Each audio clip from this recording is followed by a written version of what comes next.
তাড়াতাড়ি ওর আগে খুঁজতে হবে। ও মেশিনটা করতে তুই হাত দিয়ে ঘুরছিস, পাল্লা পাল্লি চলছে তোর সাথে।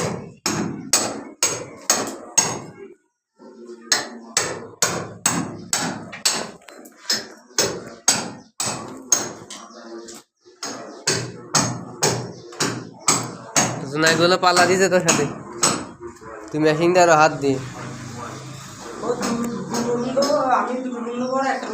তোমার দুটো রুম নাই, একটা রুমই তুমি করো, ওর একটা হয়েই গেল। মানে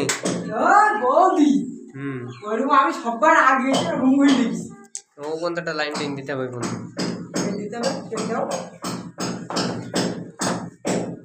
না দিতে হবে না, একদম এটা ডাইরেক্ট আইবে ওটা